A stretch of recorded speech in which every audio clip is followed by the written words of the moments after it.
मैं इल्ली के विषय में कुछ नहीं जानता।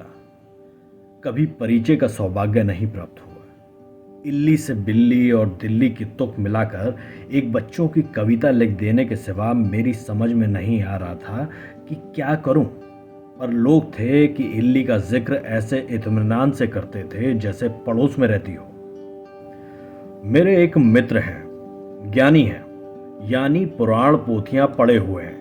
मित्रों में एकाध मित्र बुद्धिमान भी होना चाहिए।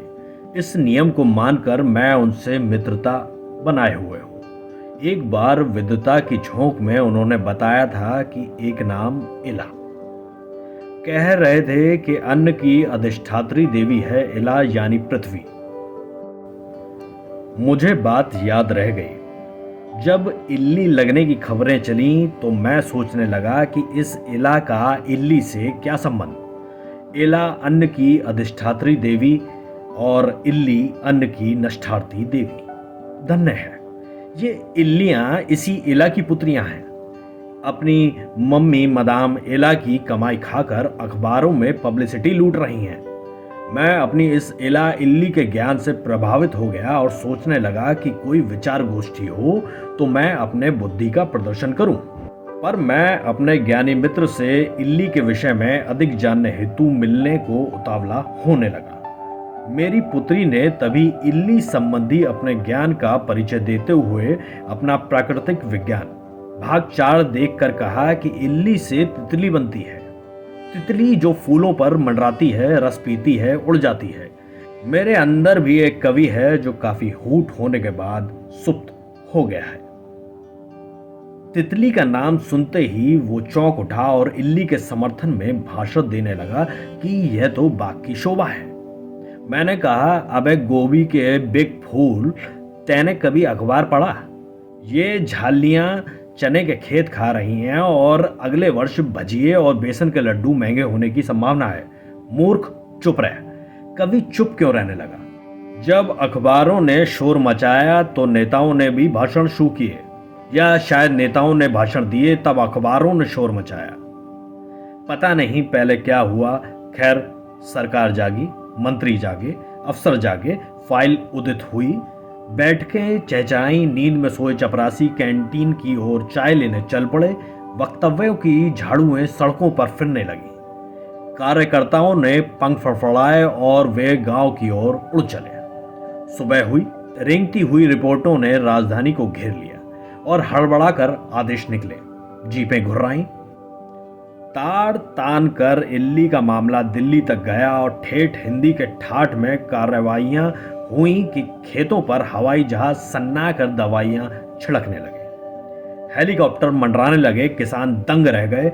फसल बची या नहीं क्या मालूम, पर वोट मजबूत हुए। इस बात को विरोधियों ने भी स्वीकार किया कि अगर ऐसे ही हवाई जहाज खेतों पर हवा छिड़कते रहे तो अपनी जड़ें साफ हो जाएंगी। शहर के आसपास ये होता रहा, पर बंदा अपना 6 पृष्ठ का अखबार 10 पैसों में पढ़ता यहीं बैठा रहा। स्मरण रहे, आलसियों की यथार्थवाद पर पकड़ हमेशा मजबूत रहती है।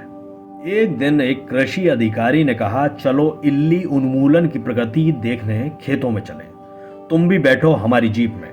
मैंने सोचा चलो इसी बहाने पता लग जाएगा कि चने के पौधे होते हैं या झाड़, और मैं जीप में सवार हो गया। रास्ते भर मैं उसके विभाग के अफसरों की बुराइयां करता, उसका मनोरंजन करता रहा। कोई 1.5 घंटे बाद हम एक ऐसी जगह पहुंच गए जहां चारों तरफ खेत थे।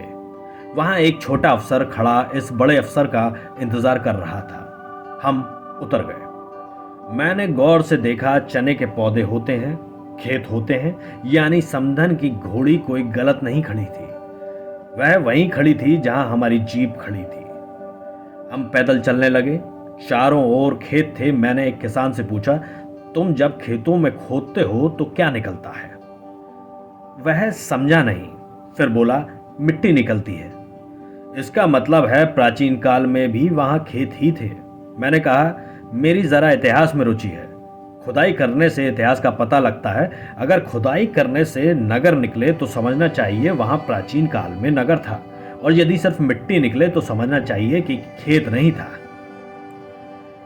आगे आगे बड़ा अफसर छोटे अफसर से बात करता जा रहा था। इस खेत में तो इल्लियां नहीं है? बड़े अफसर ने पूछा। जी नहीं है, छोटा अफसर बोला। कुछ तो नजर आ रही हैं। जी हाँ, कुछ तो है, कुछ तो हमेशा रहती हैं, खास नुकसान नहीं करती। फिर भी खतरा है? खतरा तो है, कभी भी बढ़ सकती हैं। जी हाँ, बढ़ सकती हैं। सुना सारा खेत साफ कर देती हैं? बिल्कुल साफ कर देती हैं।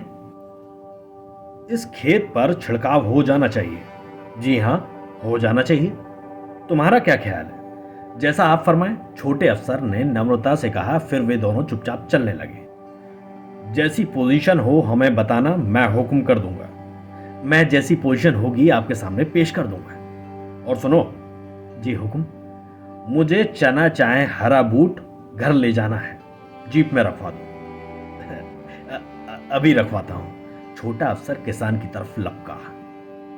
ओए, क्या नाम है तेरा? किसान भागकर पास आया।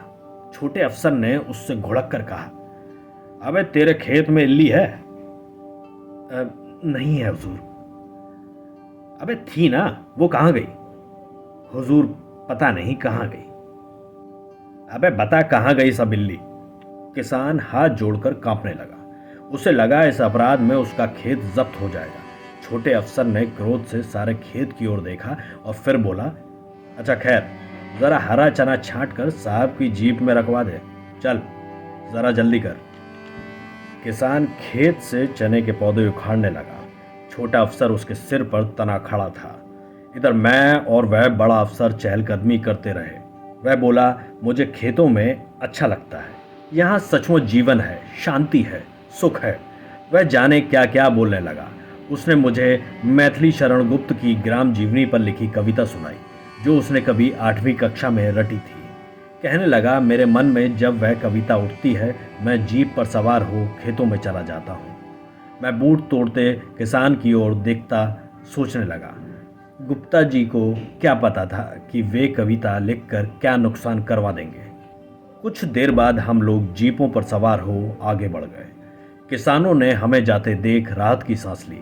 जीप में काफ़ी हरा चना ढेर पड़ा था।